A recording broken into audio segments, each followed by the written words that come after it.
Meus irmãos, vamos ler um texto da palavra do Senhor? Marcos, capítulo 8. Marcos, capítulo 8, versos 34 a 38.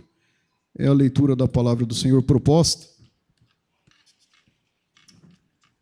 Vamos juntos, com muita atenção, meditarmos nesse texto da palavra do Senhor. Vamos lá. Marcos, capítulo 8, versos 34 a 38. Quero tratar com vocês sobre o Evangelho. Sobre o Evangelho ser uma contracultura da cultura que nós vemos atualmente aí. Marcos, capítulo 8, versos 34 a 38, diz assim, acompanhe, está sendo reproduzido aqui também, na versão que eu estou lendo. Então, convocando a multidão e juntamente os seus discípulos, preste bem atenção no detalhe, convocando toda a multidão, estava cercando ele, e junto a esta multidão, os seus discípulos. E disse-lhes, se alguém quiser vir após mim, a si mesmo se negue, tome a sua cruz e siga-me. Palavras de Jesus. Verso 35. Quem quiser, pois, salvar a sua vida, perdê-la-á. E quem quiser perder a vida por causa de mim e do Evangelho, salvá-la. Que aproveita o homem ganhar o mundo inteiro e perder a sua alma? Que daria um homem em troca de sua alma? Porque qualquer que nesta geração adúltera e pecadora se envergonhar de mim e das minhas palavras, também o Filho do Homem se envergonhará dele quando vier na glória de seu Pai com os santos anjos. Amém. Curve sua cabeça em mais um momento. Deus, nós estamos aqui, Pai, e lemos a Tua palavra. Como igreja Tua, ela será agora exposta e que ela encontre base, Senhor, sólida para ficar aos corações. Nós sabemos que a Tua palavra, de forma nenhuma, volta vazia. Ela tem um endereço correto e certo, e esta palavra é para nós mesmos que estamos aqui. Por isso, Senhor, ajuda o nosso coração a entender isso, ilumina nossa mente através da ação do Teu Espírito Santo a compreendermos as verdades práticas da Tua palavra. Fala conosco porque nós viemos aqui para isso, para ouvir a Tua voz, prestar um culto de adoração a Ti e ouvir a Tua voz. Senhor, a Tua palavra é a Tua voz, Senhor. A Bíblia é a Tua voz, inspirada, inerrante, infalível, que serve para todas as etapas do nosso caminhar cristão. Deus, fala conosco mais uma vez. Continua conosco. No nome de Jesus nós te pedimos. Amém. Meus irmãos, esse texto aqui é um texto que nós bem o conhecemos. Certamente, nós conhecemos aqui de forma tão categórica que nas nossas leituras bíblicas, claro, esse texto não está só aqui em Marcos, também está em Mateus, né? O Evangelho de Jesus segundo escreveu Mateus e o Evangelho de Jesus segundo escreveu Lucas. Por isso que nós o conhecemos. Vocês sabem, até talvez de cor, alguns desses versos que foram lidos aqui. Mas por que é que Jesus estava falando exatamente isso? Aquela multidão, e não só a multidão, mas também ao grupo de discípulos que estava com ele. Por que Jesus estava trazendo isso de forma coordenada, vamos dizer assim, a um povo que estava ali o cercando, e alguns deles, é claro, estavam interessados apenas em algumas coisas, outros não, mas também por que Jesus fala isso aos discípulos? A gente precisa entender o contexto, meus irmãos, no capítulo 8 aqui, que nos traz lições extremamente preciosas. Lições aqui que devem ser extraídas para o nosso crescimento espiritual. Veja, por exemplo, nesse capítulo 8, ele é composto de 7 divisões. 7 divisões. Nas suas leituras bíblicas, quando você o fizer, e você chegar no capítulo 8 de Marcos, você vai lembrar, olha, eu aprendi lá, eu ouvi que tem 7 divisões principais desse capítulo 8 aqui. São elas: a segunda multiplicação dos pães e dos peixes. Se você abrir o capítulo 8 que nós lemos aí, dos versos 1 ao 10, está tratando não da primeira, mas da segunda multiplicação de pães e peixes. A ocasião pela qual alguns discípulos ainda não haviam entendido o poder do Senhor. Talvez, aí é um talvez, algumas das pessoas que seguiram também não tinham entendido quem era aquele Senhor que estava executando o milagre. Mas, além disso, na segunda divisão desse capítulo, nós temos aqui o próprio Jesus dando uma recusa em relação ao que os fariseus estavam pedindo. Dos versos 11 aos versos 13, Jesus aqui está recusando o sinal que os fariseus pediam. Os fariseus queriam, de todo jeito, pegá-lo, como diz aí a turma, na curva, não é? Queriam intentar Jesus, ou tentar até mesmo Jesus, para descredibilizá-lo. Esse era o cenário dos fariseus. E aqui eles pedem um sinal, e Jesus recusa esse sinal. Também está na divisão desse capítulo, para você ver que esse capítulo ele é tão precioso e traz várias lições. Em cada parte delas, nós poderíamos fazer uma pregação, 2, 3, 4. E veja que mais, numa terceira parte desse capítulo aqui, há uma enfática advertência aos discípulos. Se você notar dos versos 14 até o verso 21, ele está falando para tomarem cuidado com o fermento dos fariseus. Cuidado com o fermento dos fariseus. Ele está dizendo para os discípulos. Ele não está falando para ímpios. Ele está falando para discípulos, pessoas que o seguiam. Entenda, a quarta divisão desse capítulo aqui é um encontro de Jesus com um homem cego, lá em Betsaida, dos versículos 22 aos versículos 26. Nós vemos aí exatamente isso, né? Ele estava dizendo, na determinado milagre que Cristo efetuou, que ele ainda estava com a visão turva. Vocês conhecem também a história em relação a isso. E essa história categoricamente mostra, inclusive esta é a referência, de que os discípulos eles ainda estavam com a visão turva. Eles ainda aqui não haviam entendido claramente. Eles conheciam, eles viram os milagres, mas não haviam entendido ainda claramente a envergadura de quem era o Senhor que o estava ensinando, de quem era o Senhor da qual estava realizando milagres. Então aqui uma espécie de paralelo, não é? Se a gente dedica atenção um pouco mais clara para esse texto aqui, o cego, aqui nesse sentido, fazendo uma alusão à visão imperfeita dos discípulos. Embora nós sabemos quem ele é, em certa parte, cabe para nós também, às vezes nós temos uma visão equivocada de quem é Cristo. Esses discípulos estavam nesse mesmo cenário. Ainda nesse contexto, na quinta parte, vamos dizer assim, nós vemos a confissão de Pedro. Versos 27 a 30, não é? Jesus ali predizendo a sua morte, Jesus fala isso com muita clareza, não é? Algumas vezes, uma delas é essa, e aí nós vemos a confissão de Pedro, quando perguntam, Jesus faz uma pesquisa de campo, na verdade, né? Quem que é a turma por aí afora? Não são vocês, discípulos. Primeiro quem a turma por aí afora diz que eu sou? Aí os discípulos responderam, olha, alguns dizem que você é João o Batista, alguns dizem que você é um outro profeta, que você é isso, que você é aquilo. Jesus então corta essa cena e volta-se aos discípulos. Agora sim, aqueles que andavam após ele, aqueles que viram todos esses milagres, pelo menos aqui no capítulo 8, exemplificado e tantos outros, agora eles falam, e vocês? Quem vocês dizem que eu sou? Estão lembrados disso? E aí um deles se levanta, claro, Pedro lá, dando uma confissão. Tu és o Cristo. Tu és o Deus vivo.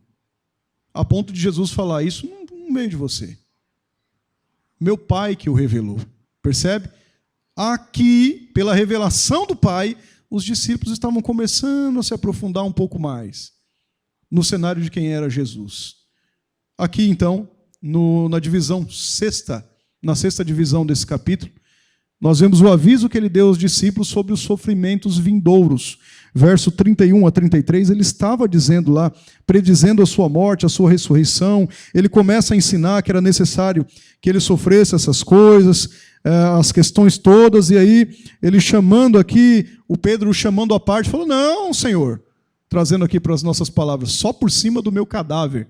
O mesmo Pedro que na divisão anterior, versículos anteriores, estava dizendo, tu és o Cristo, o Filho do Deus vivo. Agora, versículos depois, ele estava falando, não, vai morrer coisa nenhuma, só por cima do meu cadáver, não é? Veja, aí Jesus fala, para trás de mim, Satanás, aquela cena emblemática, não é que ele estava chamando Pedro de Satanás, nada disso, mas veja só que interessante, como é o ser humano, como é o discípulo até mesmo de Jesus. Horas antes, momentos antes, ele estava sendo usado pelo próprio Deus para confessar exatamente a divindade de Cristo. E agora ele estava falando só por cima do meu cadáver, como se não estivesse destinado que Jesus morresse para salvar nós, não é? Na verdade, pagar o preço pelos nossos pecados. Percebe isso? O mesmo discípulo, a mesma pessoa. Então veja a imperfeição do ser humano. E aí, então, no verso 7, no capítulo 7, aliás, na divisão 7ª, aliás, o alerta que Jesus faz para que também, ele ia passar por isso, mas que eles também se preparassem para estes sofrimentos, avisando-os, inclusive, que eles seriam alvos disso. E, claro, seriam alvos disso por quê? Por segui-lo.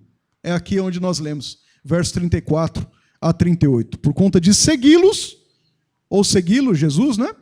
Os discípulos também sofreriam isso. Não era um evangelho de facilidades. Jesus nunca explicou ou mostrou um evangelho de facilidades. Ele falou, inclusive, para que vocês façam isso, verso 34 a 38, vocês precisam se negar. Negar-se, né? Neguem a si mesmo. Não é para vocês caminharem numa autoafirmação, num autocêntrico, né? Aquela questão de autocentrado, um orgulhoso. Não era isso. Vocês não vão se sentir bem mesmo. Vocês vão caminhar no evangelho e as pessoas vão perseguir vocês. As pessoas vão matar vocês. As pessoas vão apontar vocês. Ele estava falando isso. Claro que o evangelho tem reconfortos. Claro que o evangelho tem consolo. Mas às vezes a gente precisa despertar para o que é verdadeiramente o evangelho. É negar a si mesmo. Não é o que está bom para mim, é o que é bom para o reino. O que está bom para mim muitas vezes não é bom para o reino. Ok? O que está bom para mim não verdadeiramente é bom porque para o que o Senhor quer que nós façamos e sejamos. Jesus estava falando exatamente isso. Isso aqui também não significa odiar o básico da vida, do que nós precisamos para viver. Negar a si mesmo, sai tudo, larga tudo. Não é isso. Ele não está dizendo isso, do básico da vida. Até porque a instrução também para o trabalho é uma verdade. O trabalho dignifica e glorifica a Deus. Ele não estava dizendo isso, mas ele estava falando a respeito de tomar a própria cruz, numa referência de quem carregava a cruz estava num caminho da execução. Nós somos esses, eu não sei se vocês sabiam. Os cristãos, você é cristão? Eu também. Nós somos esses, que carregamos a cruz para o caminho da execução. Não é para o caminho do pódio. Não é para o caminho de nós abrirmos uma champanhe e dispararmos, como lá na Fórmula 1, não é? Não. É no caminho da execução, mas pós isso nós sabemos onde a nossa alma está guardada. Aí é o aspecto positivo do reconforto. Então veja o que Jesus estava falando aqui, representando que aquele que está morto para suas próprias vontades, veja bem isso, é muito sério. Aquele que está morto para suas próprias vontades é alguém que está disposto também a assumir todos os compromissos em seu viver cristão, na sua caminhada cristã, em relação ao reino. Não é em relação meramente a uma denominação. Não é em relação meramente a uma atividade dentro de uma igreja. É em relação ao reino. Vai muito além. Existe atividade? Existe, é bênção. Existem denominações bíblicas? Claro, estamos aqui em uma delas. Mas não é só isso. Vai muito além do que é valioso para o reino. O que nós, como cristãos, fazemos de valiosidade para o reino nesse sentido? Então, nos dias de Jesus, tomar a cruz, antes de tudo, como ele elenca no texto aqui, era uma confissão pública. Era isso. Era confessar publicamente. Era uma decisão que não era tomada em segredo. Carregar a cruz, seguir Jesus, ir após ele, ter os princípios, os parâmetros, os caminhos que ele estava seguindo, não era aquele crente 007, não é? Secreto. Não, era uma confissão pública. Olha, eu sou cristão mesmo, e eu não negocio valores, independente de quem seja. Eu sigo o meu mestre, eu sigo Cristo, eu avanço. Era isso que um cristão deveria fazer. Era para isso que Jesus estava chamando os cristãos, e que nos chama também. Agora, meus irmãos, esse aqui é o contexto, evidentemente, mas nós sabemos também que o evangelho sem a cruz de Cristo, conforme ele mesmo instrui aqui, não é evangelho genuíno. Não tem como. Sem a cruz de Cristo aqui, todo escrito de dívida nos seria totalmente contrário, mas na verdade o está consumado, o que ele falou na cruz do Calvário, foi exatamente porque ele pagou tudo aquilo que era dívida nossa. Então, sem a cruz de Cristo não tem evangelho. O próprio Cristo, ele foi nosso substituto. Claro, ele satisfez, não é, a ira santa de Deus para que você pudesse, inclusive, estar sentado aí nesse banco. Para que eu pudesse estar aqui pregando a vocês. Para que a orquestra que está aqui à minha retaguarda pudesse usar os dons e talentos e pudesse coletivamente conduzir a igreja num momento de adoração. Não é outra coisa. Não é o templo maior, o templo menor, a cadeira boa, a cadeira ruim, se tem televisão, se tem microfone, se não tem. Não é isso o evangelho.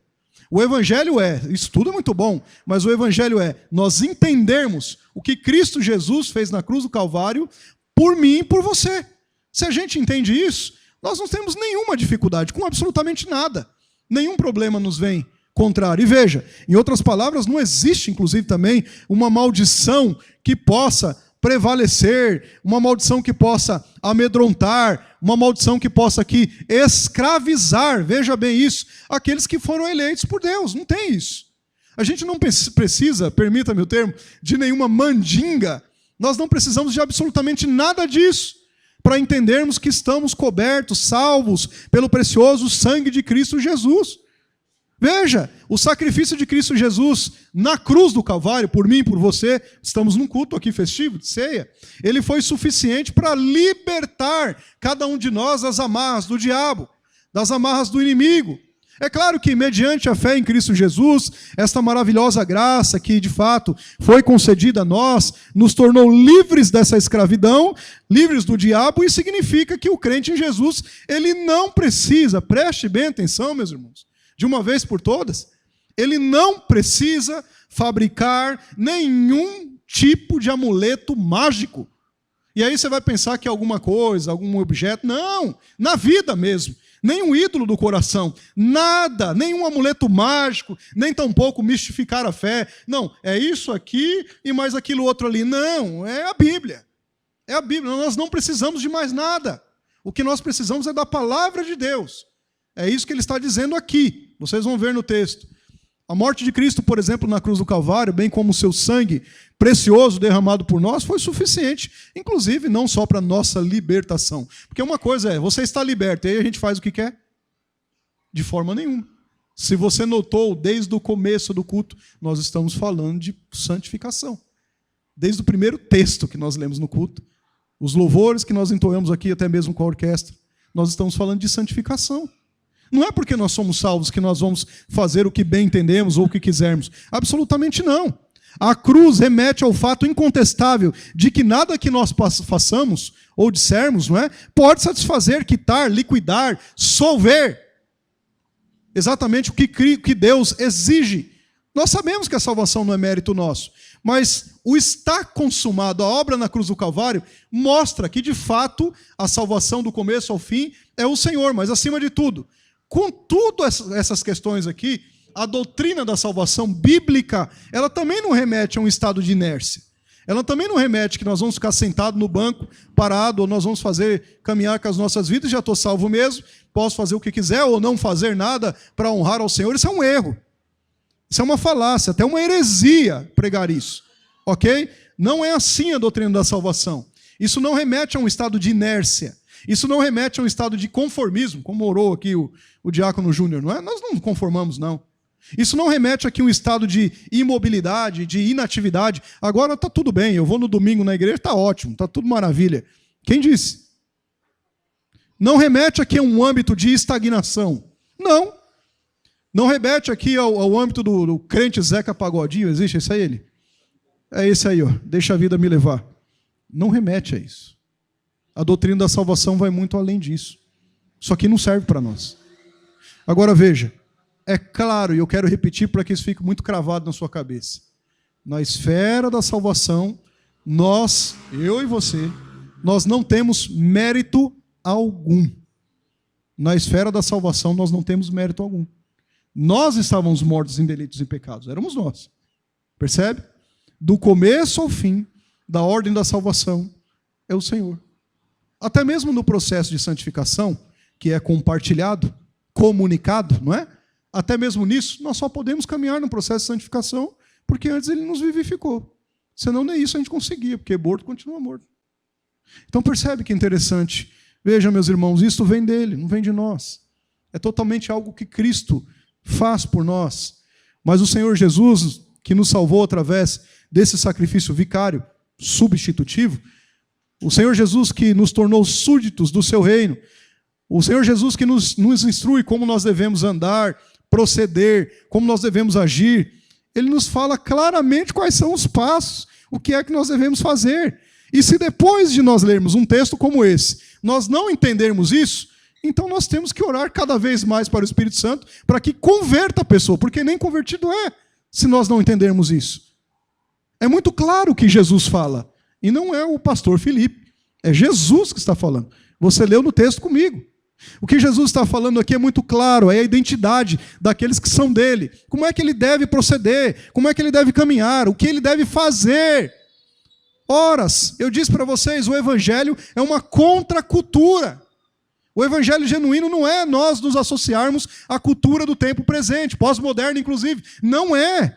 O evangelho é uma contracultura. Infelizmente, a cultura predominantemente errada, não é? Vamos dizer assim, espúria, enganosa, ela tem até mesmo entrado em algumas igrejas. Tem entrado em redutos religiosos e se misturado com uma ideia de alojamento. E as pessoas confundem exatamente chamando o urubu de meu louro, permita-me o termo. É exatamente isso. Mas a palavra de Deus não deixa nenhuma dúvida a respeito disso. E nós vamos dar lições práticas para que o nosso coração entenda com muita clareza o que Jesus quis dizer aqui.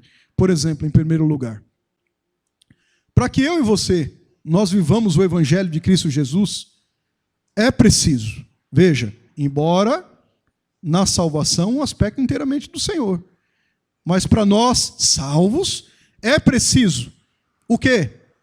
Abdicação. É preciso mais o quê? Autorrenúncia. Nós não somos os últimos na fila do pão. Nós não somos a última bolacha do pacote. Eu estou usando termos bem claros. Tá certo? Nós não somos esse. Quem nós somos? Marcos capítulo 8, verso 34. Então, convocando a multidão e juntamente com seus discípulos, disse-lhes. A multidão estava lá. Os discípulos estavam lá. Para os discípulos também? Sim. É Jesus falando aqui. O que ele disse? Se alguém quer vir após mim, saia na proeminência. É assim ou não? Coloque a sua flâmula bem pendurada para que as pessoas vejam. É assim?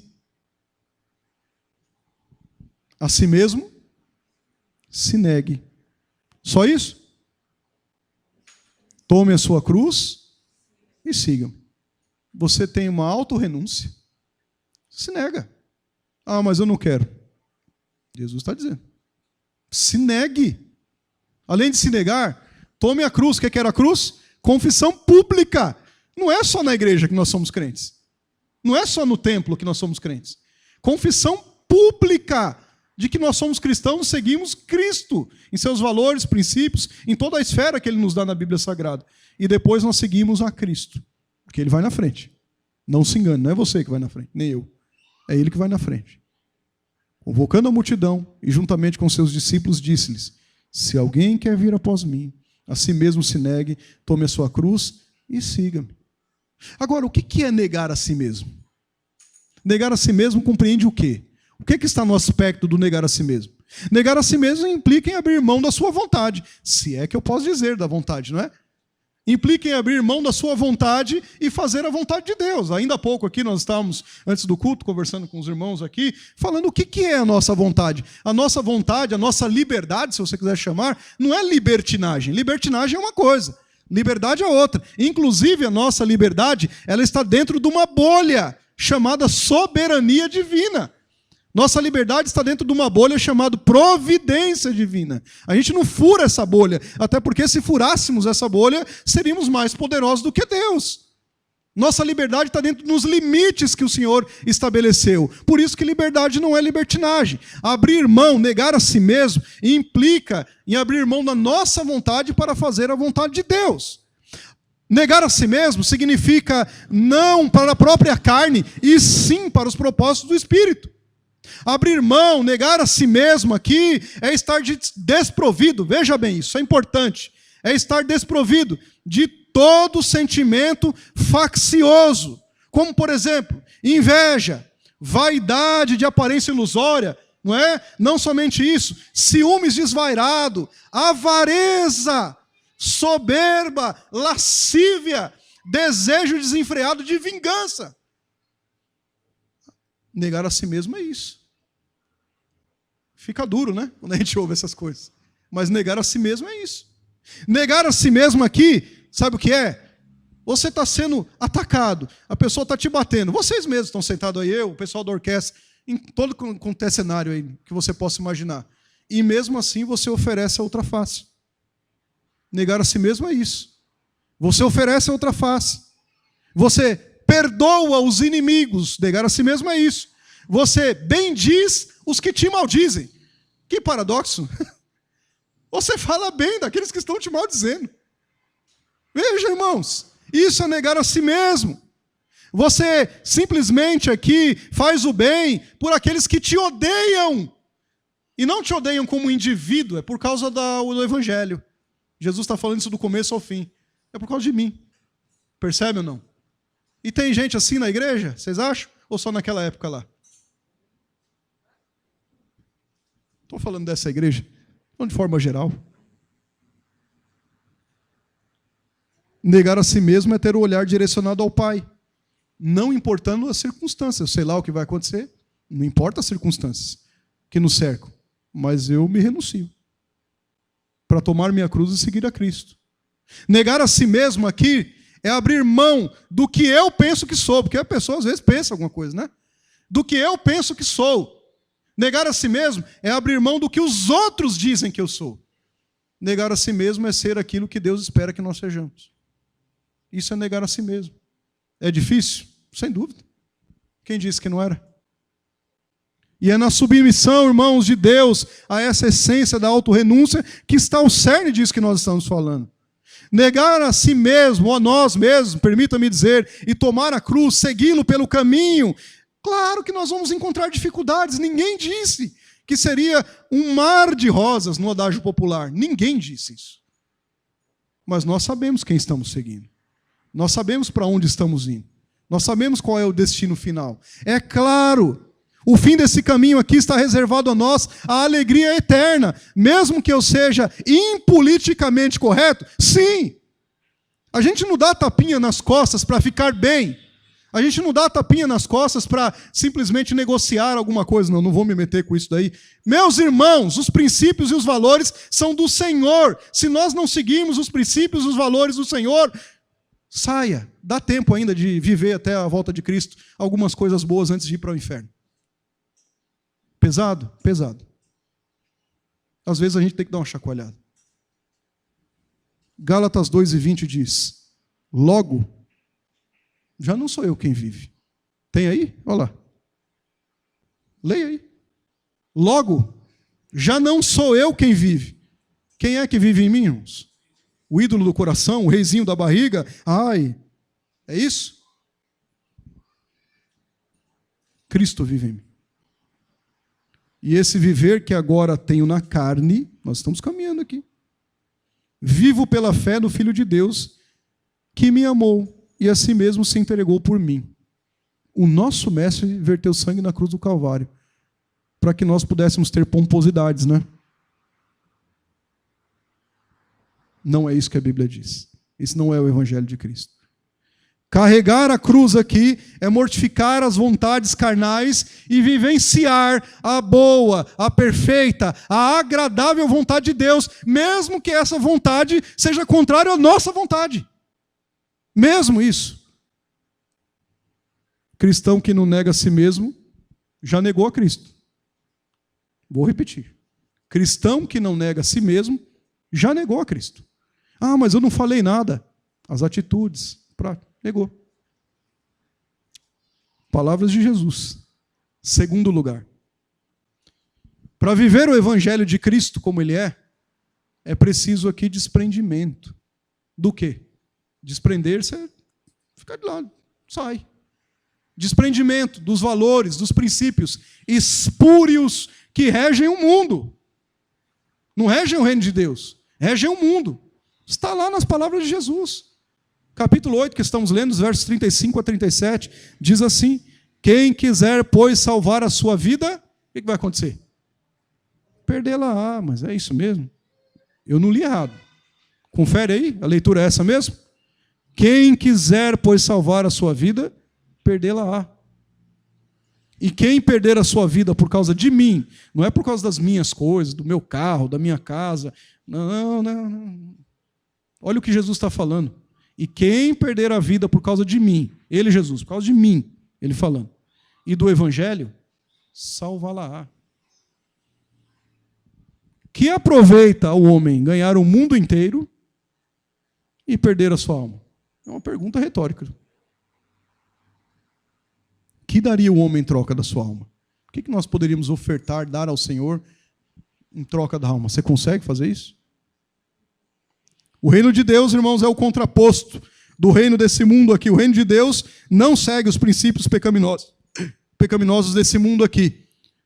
Eu disse uma vez para vocês a respeito do Freud. Está lembrado dele? Sigmund Freud, um médico neurologista bem famoso. Vocês conhecem. Não só isso, ele era psiquiatra. Ele era o pai da psicanálise. Ele dizia que o problema era externo. Na verdade, a sociedade que corrompia o homem e tornava o homem mau. Então, por isso que o homem caminhava desse jeito. Por isso que não tinha como negar a si mesmo. A palavra do Senhor diz ao contrário. Pelo menos a sua Bíblia que você tem na mão e a minha, diz ao inverso. Ela nos diz totalmente ao contrário. Fala que o problema não está no exterior, está no interior. É natureza pecaminosa, irmãos. É natureza caída. É o que nós fazemos de errado, de ruim. Nós somos seres humanos com natureza caída. E por isso o coração é enganoso. Somos nós. Não é o externo que corrompe o interno. Se poderíamos dizer alguma coisa, é o interno que corrompe o externo. Olha as coisas, os valores, os sentidos do mundo. Como estão indo? É sobre isso que eu estou dizendo. Ora, as atrocidades que nós vemos por aí afora, frequentes. A Bíblia nos menciona também que o homem regenerado, embora tenha natureza pecaminosa, ele tem também o Espírito Santo habitando dentro dele. Ora, como é que alguém tem o Espírito Santo habitando dentro de si e não nega a si mesmo para tomar a cruz e seguir Jesus? É estranho. É totalmente desconexo. Um homem regenerado, uma mulher regenerada, ainda tem, embora tenha natureza pecaminosa em seu corpo, tem também o Espírito Santo de Deus habitando dentro de si. É templo do Espírito Santo. Então ele não se prende aos valores e aos princípios desse mundo. Por quê? 2 Coríntios capítulo 5, verso 17. É Bíblia. Está escrito lá. Assim, que se alguém está em Cristo, nova criatura é. As coisas velhas já passaram. Nessa versão que eu estou lendo. Eis que tudo se fez novo. Só para que você relembre, você já sabe disso. O Espírito Santo só habita dentro de crente. O Espírito Santo só habita dentro de quem é do Senhor. Por isso que ele está dizendo. Se alguém está em Cristo, nova criatura é. Esses princípios, esses valores, tudo isso aí já foram. Não estou dizendo que nós não vamos pecar mais. Nós lutamos contra o pecado, porque o Espírito Santo habita dentro de nós. Eis que tudo se fez novo. Quem tem o Espírito Santo habitando dentro de si não é regido por valores enganosos. Provérbios capítulo 4, verso 23, nos dá uma bela instrução a respeito disso. Sobre tudo o que se deve guardar, guarda o teu coração. Não é o teu carro na garagem, é o coração. Guarda o coração, porque dele procedem as fontes, dependendo da versão que você tem aí, as saídas da vida. É dali, coração enganoso. Estamos com o Senhor cravado no nosso coração. Deus nos auxilia no processo de santificação. É sobre isso que eu estou dizendo. Deus nos faz caminhar, independente das circunstâncias que nos cercam. E as circunstâncias que nos cercam, irmãos, elas não devem, não podem mudar o nosso caráter. Nós não podemos deixar a visão em relação ao evangelho bíblico e genuíno, em relação ao pecado, aliás, dentro do evangelho bíblico e genuíno, suavizar a questão do pecado. Relativizar, não, isso aí não tem. Não tem. Tem sim, irmãos. Claro que tem. Mesmo dentro da igreja, tem. Goste a gente ou não. Nós não podemos suavizar, relativizar a prática do pecado. Horas, é um chamado à santificação esse texto. Nós não devemos nos acomodar na embarcação dos valores, dos princípios do mundo. Não.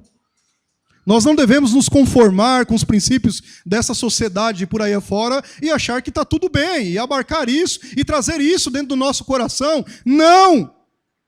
Romanos capítulo 12, verso 2, diz lá: e não sede conformados com este mundo, mas sedes transformados pela renovação do vosso entendimento, para que experimenteis qual seja a boa, agradável e perfeita vontade de Deus. Não é para nós entrarmos na forma no mundo, é para nós entrarmos na forma de Cristo.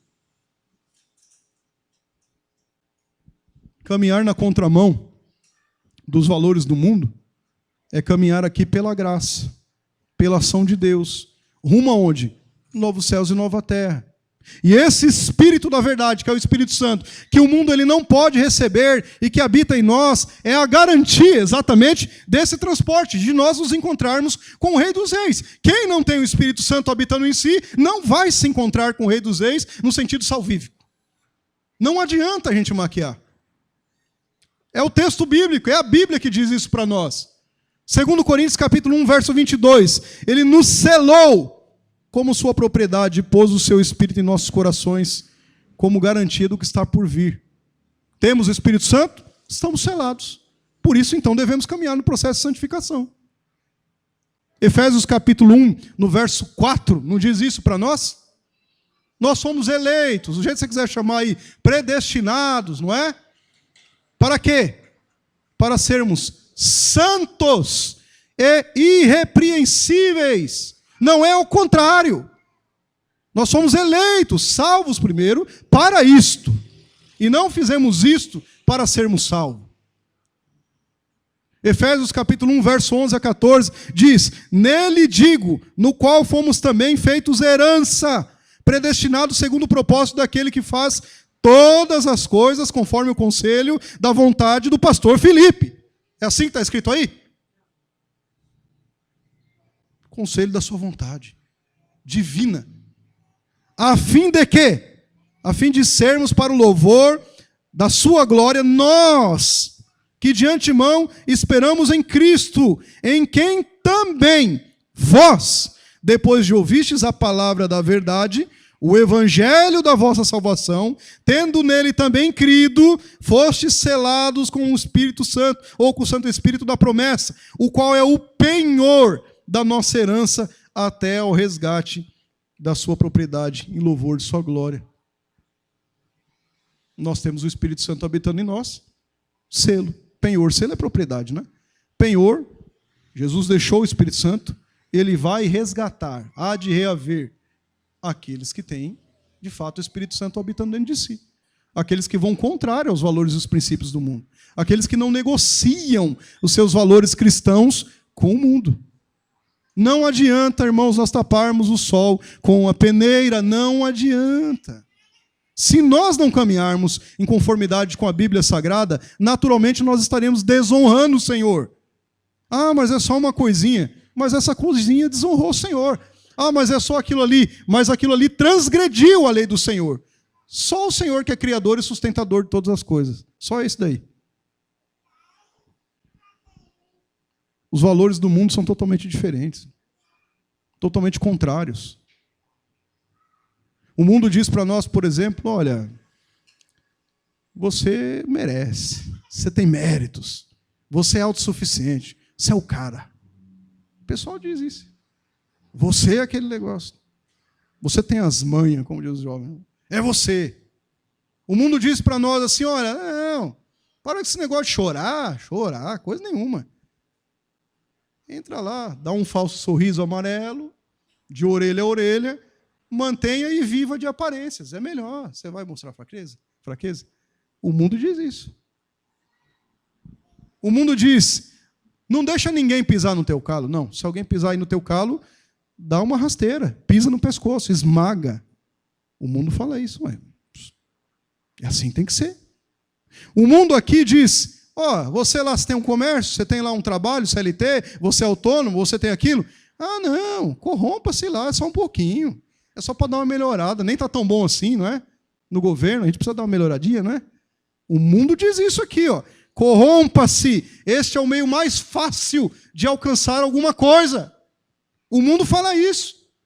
Mas nós somos cristãos. Como é que nós vamos reagir a isso? O mundo declara aqui, olha, vocês são muito bobos, né? Esses crentes aí são muito bobos. Coração puro, olha lá que bobão. As pessoas falam isso da gente. Olha como eles são lá, olha, é sempre aí enganados. Olha, a gente consegue enganar os crentes, é facinho. Faz isso não, engana. O mundo fala, engana. Seja mais esperto, seja ligeiro, né? Engane. Saia enganando. Saia na frente. Não seja pífio, ou seja, de pouco valor. Faça isso. Isso é princípio do mundo. Se algum de nós aqui está se assemelhando com isso, está sendo confrontado pela palavra. Um outro princípio do mundo, o mundo orienta. Olha, está tendo um negocinho ali, joga a lenha na fogueira. Vai no posto, enche um galão de gasolina e ao invés de você pacificar, você joga lá um galão de gasolina. Explode tudo o que está acontecendo lá. Afinal, você é quem domina. Mostra aí que você controla. Isso é princípio mundano. Não é princípio cristão. O mundo diz assim, ó, persegue mesmo, sem pudor nenhum, até que a pessoa, ou quem, o ambiente onde você está perseguindo não aguente mais e entregue os pontos. Faça isso. O mundo fala assim, olha, calunia, não tem problema não, ninguém nem vai saber. Vai saber nem de onde veio. Calunia, ponto dedo. O mundo fala assim, ó, mintam. Pode mentir, não tem problema, mentirinha branca, né? Tem a tal da mentirinha branca agora aí. Mintam. Fala mal. Faça isso, claro. Cause dissensão, é o que o mundo fala. Cause dissensão. Use, inclusive, isto ao seu favor. Saia de lado como se nada tivesse acontecido. Isso aqui é mundanismo. É princípio que não é cristão. Eu não sei se você sabia. Se sabia, estou reafirmando isso. O reino de Deus aqui não é dessa forma. Eu estou dizendo que o evangelho é uma contracultura.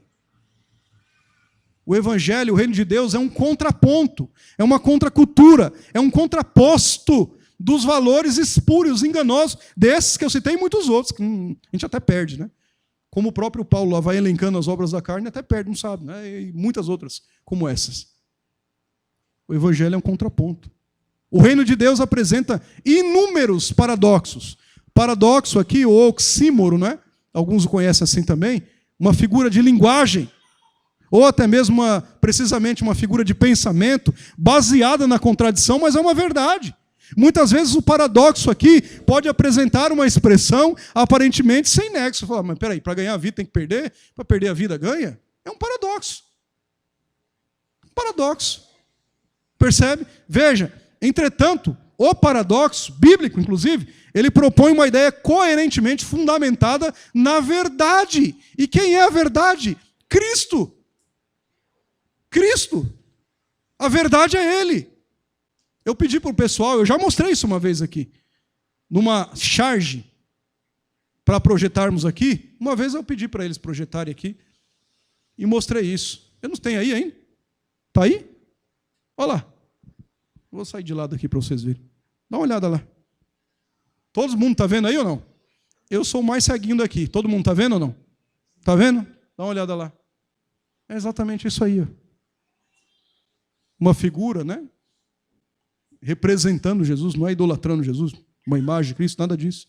Carregando a cruz e indo no caminho totalmente contrário dos valores dos princípios do mundo. Aí você vê ali alguns carros com mala e cuia, né? Ó, tem carro lá com bagagem em cima, estão vendo aí? Fraudes, pleitos, claro, sexo ilícito, dinheiro ilícito, é claro, drogas, está lá, olha aí, ó, pornografia, e aí vai embora, né? Tem até ônibus. Indo num caminho. E Jesus está indo no caminho contrário. No caminho oposto. Oposto. Nós não nos abalizamos nos princípios e nos valores do mundo. Se há alguém que faz isso, que se converta. Em nome de Jesus. O mundo que diz lá, dependa de você mesmo, dos seus méritos, porque você é o cara, porque você é autossuficiente. Sermão da Montanha diz para nós ao contrário. Bem-aventurados humildes de espírito, porque deles é o reino dos céus. Mateus capítulo 5, verso 3. Esse mesmo mundo que diz, olha, não chora coisa nenhuma, dá um sorriso largo lá, vive de aparência, é isso mesmo. A palavra de Deus no mesmo Sermão da Montanha, Mateus capítulo 5, verso 4, está dizendo, bem-aventurados que choram, porque estes serão consolados. E não é um choro por qualquer coisa aí não, esse choro é pelos nossos pecados. Bem-aventurado os que caminham no processo de santificação e choram pelos próprios pecados. É este choro. Não é um choro porque perdeu alguma coisa, perdeu outra. Basta ler o contexto original desse texto. O mundo diz para nós, não deixa ninguém aí pisar no teu calo, não. Dá uma rasteira lá, esmaga mesmo, não interessa quem seja. Faça isso. O Sermão da Montanha diz lá, a palavra de Jesus, capítulo 5, verso 5. Bem-aventurados os mansos, porque herdarão a terra. O mundo diz, se corrompe lá, é só uma notinha, não tem problema. Se corrompa. Faça isso. É o meio mais fácil, não é? Todo mundo sonega, qual que é o problema? Todo mundo faz errado, nós somos brasileiros, ainda usa o país, né? Todo mundo faz isso para alcançar alguma coisa. Esse aqui é o meio mais prático de fazer. Aí Jesus vem dar uma outra lapada no nosso lombo, né? Mateus capítulo 5, verso 6, o mesmo Sermão da Montanha. Eu estou lendo as bem-aventuranças. Ele diz lá, bem-aventurados que têm fome e sede de justiça, porque esses serão fartos. Não é quem se corrompe. Não é quem caminha de outro jeito. Isso pode acontecer até durante um tempo, mas o final a gente já sabe. O mundo instrui aqui, olha, não tenha misericórdia nenhuma. Misericórdia é nós não darmos o castigo que a outra pessoa merece, outras questões mais. Não tenha misericórdia, o mundo diz. Você tem que mostrar quem é o mais forte, se é mais inteligente, vai ali, se beneficia disso. Instrui totalmente o contrário. Não faz a face, não coloca a face para o próximo. Ao contrário, um sola errado aí, não é? Coloca a sola na face do próximo. Faça isso. Extermine as pessoas sem piedade. Bênção demais, não é esse princípio aqui? Aí vem Jesus e dá outra cintada no nosso lombo. Mateus capítulo 5, verso 7. Bem-aventurados, mais do que felizes, Macaios. Bem-aventurado são os misericordiosos. Não é quem não tem misericórdia, são os misericordiosos. Porque esses aqui alcançarão misericórdia. O mundo declara, bando de bobalhão, olha, coração puro, limpo. Bando de bobalhão, faça isso não. Engane, de repente amanhã no seu trabalho, na roda de conversa que você estiver, pode ser que você ouça isso. Não, você é muito bobo. Engana, sai enganando aí. É só um flertezinho, só um negóciozinho. Sai na frente, aí você sai queimando a largada, fica melhor. O mundo fala isso. Jesus vem e fala para nós, não. Mateus capítulo 5, verso 8. Bem-aventurados os limpos de coração, porque eles verão a Deus. Percebem? O mundo orienta, né? Na facção, na inveja, na desassociação. Põe lenha na fogueira aí, sequinha, para pegar um negócio bem. Joga gasolina, etanol, metanol, qualquer outra coisa nesse sentido. Querosene, o que vocês imaginarem. Joga lá no meio da conversa. Para que pacificar? O mundo fala isso aqui. Afinal, somos nós que dominamos, né? Eles falam, então, vem para o nosso lado, venha para o lado negro da força. Não é? Mas Jesus fala ao contrário. O Jesus que eu sirvo fala ao contrário. Mateus capítulo 5, verso 9. Bem-aventurado os pacificadores. Não é quem joga lenha na fogueira. Não é quem vai ali no ouvido de um, vai no ouvido de outro. Isso não é ser crente. Bem-aventurados os pacificadores, porque serão chamados filhos de Deus. E se alguém tem algum problema com isso, converse com Jesus, porque são palavras dele. Mateus capítulo 5, está lá. O mundo diz, persiga sem pudor. É isso mesmo. Até que a pessoa não aguente mais, o próximo não aguente mais, até que entregue os pontos. Faça isso. O Jesus que nós servimos diz ao contrário disso. O evangelho é uma contracultura. Vocês viram aí na charge. Versículo 10 do capítulo 5 de Mateus. Bem-aventurados os perseguidos por causa da justiça. Não são os que perseguem, são os perseguidos. São os que são perseguidos. Porque desses perseguidos é o reino dos céus. O mundo diz lá, calunia, não é? Minta mesmo, cause o mal, cause dissensão, use isso ao seu favor. E Jesus está dizendo nos versículos 11 e 12 do capítulo 5 de Mateus, bem-aventurados não são esses. Bem-aventurados sois quando por minha causa vos injuriarem e vos perseguirem e mentindo disserem todo o mal contra vós. Quando isso acontecer, você deve dar salto de alegria. Está escrito aí. Regozijai-vos e exultai-vos. Não é porque você está ruim, porque você está falando errado. Não! Você tem que ter alegria mesmo. Quando isso acontecer, você dá cambalhota de alegria. Jesus está dizendo isso. Regozijai-vos e exultai-vos, porque grande é o vosso galardão nos céus, pois assim perseguiram os profetas que vieram antes de vós. Isso não é particularidade nossa, não. Ó, já fizeram e vão continuar fazendo. Quem quiser, pois, salvar a sua vida, perdê-la. Está aí o paradoxo. Quem quiser e quem perder a vida por causa de mim, do Evangelho, salvá-la. Que aproveita o homem ganhar o mundo inteiro, parafraseando, que aproveita o homem seguir todas essas instruções, todos esses conselhos de uma sociedade caída, de um mundo caído, pecaminoso. Que adianta isso? E perder a sua alma? Adianta alguma coisa? Ai, não, mas quando nós entramos naquela porta, no templo sagrado, os princípios não vêm juntos. Será? Cabe a reflexão no nosso coração. Será? Jesus já fez o maior de todos os sacrifícios por nós. E esse aqui foi definitivo. Definitivo. Nós não devemos ter contentamento em um prazer momentâneo e terreno. Não. Nós devemos ter um contentamento onde o regozijo é eterno e celeste, com o Senhor. E Jesus ainda avança, finalizando aqui um terceiro ponto. Para viver o evangelho de contracultura, como nós devemos viver, o evangelho de Cristo Jesus, como ele é preciso coragem, irmãos. Acovardamento não é uma palavra para crente, tá? Não é uma palavra para crente. É preciso coragem, ânimo, do jeito que você quiser tratar aí. Coragem, é o original, né, da palavra. Marcos 8:38, vamos finalizar aqui, olha lá. Porque qualquer que nessa geração adúltera e pecadora se envergonhar de mim e das minhas palavras, palavra de Jesus, também o Filho do Homem, que é ele mesmo, Jesus, se envergonhará dele, quando vier na glória de seu Pai com os santos anjos. Bom, no dia que Cristo voltar para buscar a sua igreja, eu não sei se vocês sabiam, todos ressuscitarão. Sabiam disso ou não? Não são só os crentes, não. Tem uma ideia furada aí. Não. Todos ressuscitarão, ímpios e justos.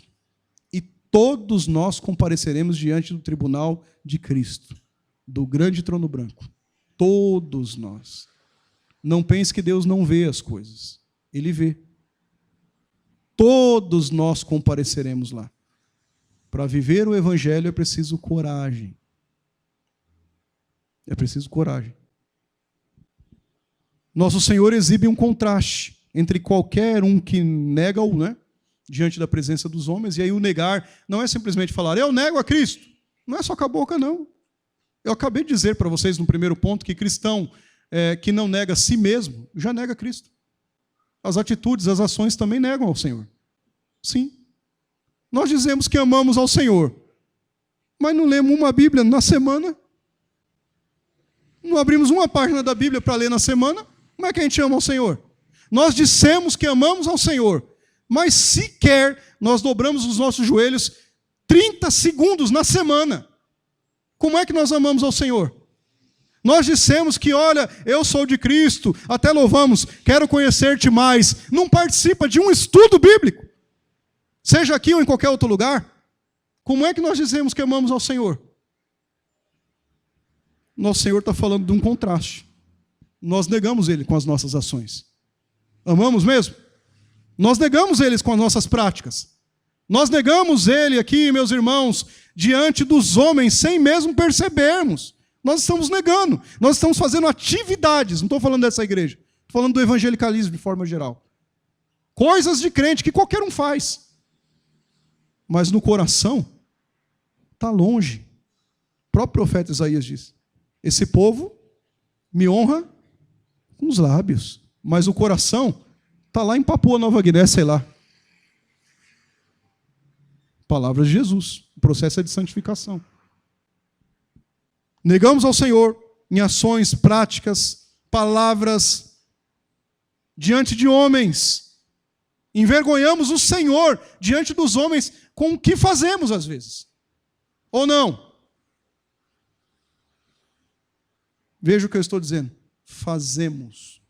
Inclui desde aquela parede até o último que está lá no som. Fazemos.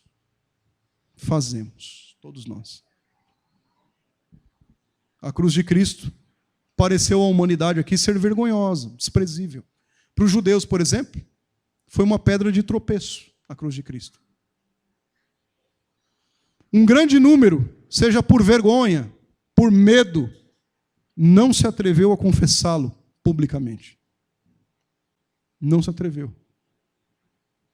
E menos ainda, não prega o Cristo crucificado e ressurreto. Não prega. Tem diversas oportunidades, mas não faz isso. Não faz. Muitos nos tempos atuais envergonham Cristo e a sua palavra. E muitos desses estão dentro da igreja, não se engane. Vocês entenderam quando eu disse igreja, né? Evangelicalismo. Tem muitos desses aí. Escândalo após escândalo.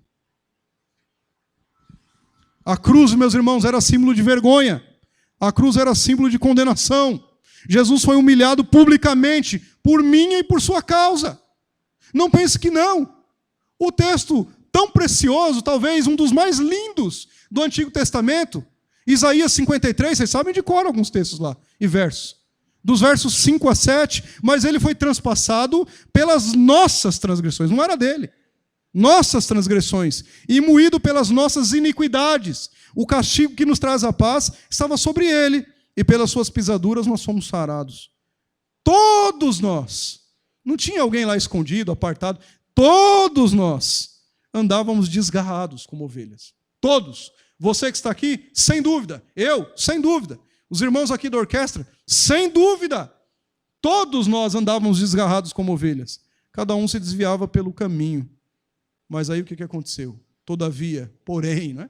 Mas o Senhor, Deus, fez cair sobre ele, sobre Jesus, a iniquidade de todos nós, para que nós pudéssemos ficar fazendo vergonha para Jesus, não é? Ele foi oprimido e humilhado, não abriu a boca, como o cordeiro foi levado para o matadouro, e como ovelha muda, ó, falou nada. Como ovelha muda perante os seus tosqueadores, não abriu a boca. Isso aí é o Evangelho de Cristo. Se faz necessário nós termos coragem, duas palavras. Você podia anotar isso aí. Duas palavras. Coragem e compromisso. Coragem e compromisso. Para propagar o Evangelho que transforma. Coragem e compromisso para falar do Evangelho que regenera. Coragem e compromisso para falar da cruz que justifica. Coragem e compromisso para falar que o Senhor salva, sim, Ele liberta, Ele vai voltar, Ele vai buscar a sua igreja. Muitas das pessoas, elas se encolhem e ficam envergonhadas. Ah não, Cristo, não, eu vou ter taxado, as pessoas não vão gostar de mim. Prefiro agradar a Deus do que a homens, é o que a palavra do Senhor diz. Seja quem Ele for. Ficar envergonhado para anunciar as verdades do Evangelho não é uma condição do cristão. Não deveria ser. Jesus Cristo passou por um cenário de vergonha. Jesus Cristo passou por um cenário de dor. Para quê? Para que você tenha vida e liberdade. E às vezes nas nossas práticas, a gente nega Cristo. Nós não podemos ter vergonha de Jesus e da sua palavra. Nós precisamos assumir o compromisso. Precisamos assumir o compromisso. Talvez muitos de nós, alguns de nós, ou até, quem sabe, nenhum dos que estão aqui, mas os cristãos não assumiram um compromisso com Cristo ainda. Eles vão à igreja, simplesmente. Eles participam no fim de semana, simplesmente. Eles fazem coisas de crente, simplesmente. Mas às vezes não assumiram um compromisso com o Senhor. Não só esse compromisso serve ser para nós fazermos a diferença. Para fazer a gente faz, irmão. Faz. Até o espírita faz muitas coisas melhores do que nós cristãos. Para de fazer, né? Prática, fazer. Estou falando de doutrina. Para fazer, eles fazem. Muitos fazem. Nós não devemos só fazer, nós devemos ser a diferença que nós esperamos ver. Você quer que a coisa mude? Quer que a coisa avance no reino de Deus? Primeiro, graça do Senhor. Ele já falou, está na palavra dele. Faça. Faça. Não terceirize, não. Faça. O Paulo, ele não se envergonhava. Romanos capítulo 1, verso 16. Pois eu não me envergonho do Evangelho, porque é o poder de Deus para a salvação de todo aquele que nele crê. Paulo não tinha vergonha. Paulo não estava importando se ele ia pregar na praça. Não, pregou várias vezes. Se ele ia pregar para uma multidão, pregou também. Ele não estava se importando se ia para um lugar que ninguém gostaria, ou gostaria dele, ou, sei lá, num barco, não é? Ele pregava. Ele tinha coragem e compromisso. Ele não estava regado simplesmente a algumas questões do tempo presente. Não. O Evangelho é contra a cultura. Talvez não era a palavra que você queria ouvir hoje, mas é a necessária. O Evangelho é contra a cultura. É preciso aqui, então, travar um encontro consigo mesmo, parar e olhar para dentro de nós e falar assim, mas e aí? Eu estou mesmo sendo um cristão genuíno? Eu estou verdadeiramente glorificando ao Senhor com as minhas palavras, com as minhas ações, com as minhas atitudes? Eu estou. Se a resposta for positiva, que Deus o preserve, para que você não caia. Mas se a resposta for negativa, mude. Mude, hoje mesmo. Deus, eu fiz isso, realmente eu estou... Me perdoa nisso, me ajuda nisso, me faz caminhar nisso.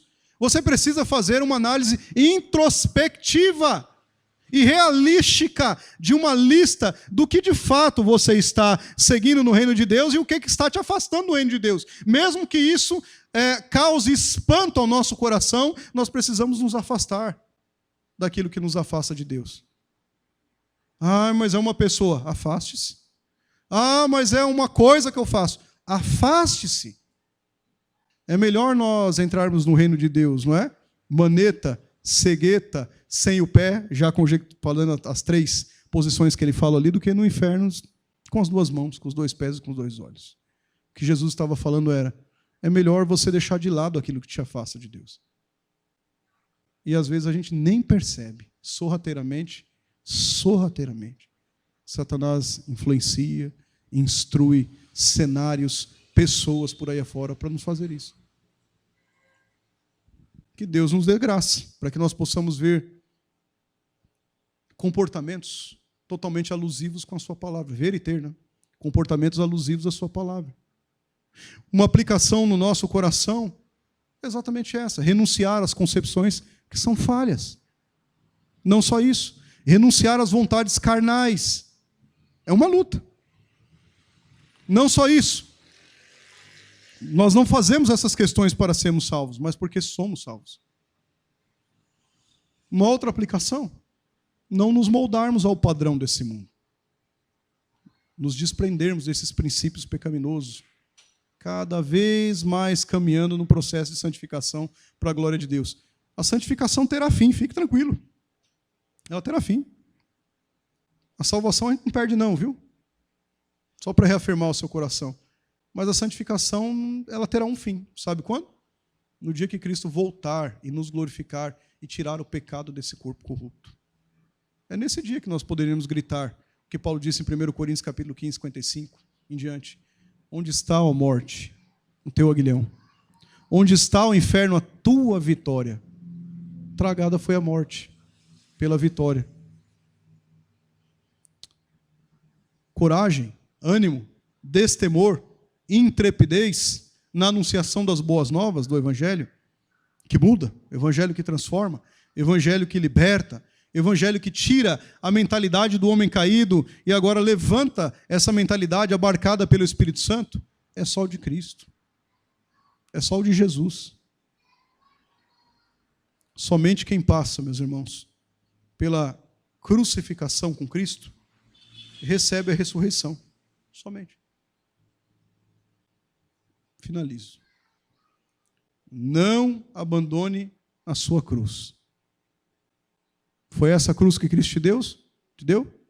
Caminhe com ela. Não abandone a sua cruz.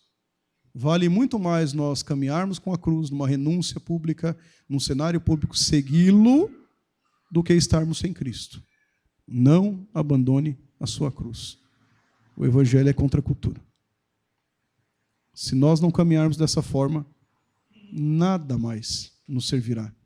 Repito, ainda há tempo para fazer outras coisas, antes da volta de Cristo. Agora, você respondeu positivamente ao Senhor? Você publicou sua fé, não só na igreja, estou falando de forma geral, forma pública, né? Ao Senhor, você fez isso? Então seja um cidadão do céu. Seja um embaixador de Cristo. Menos do que isso ele não espera. Por isso que ele nos dá esse parâmetro. Lembre-se, era a multidão e os discípulos. Era a multidão e os discípulos juntos. Percebe? Era também para os discípulos. Que Cristo Jesus nos abençoe, nos sustente, nos fortaleça e chacoalhe a nossa mente no aspecto espiritual. Chacoalhe o nosso coração, para nós entendermos que se estamos aqui há um propósito. Nós não estamos aqui meramente para escutar algo, uma autoajuda. Não, é a ajuda do alto. Isso nos ajuda. Isso nos fortalece, isso nos faz caminhar. Você está aqui porque o Senhor te trouxe aqui para ouvir exatamente essa palavra. Que o Senhor nos ajude, nos sustente. Vamos orar?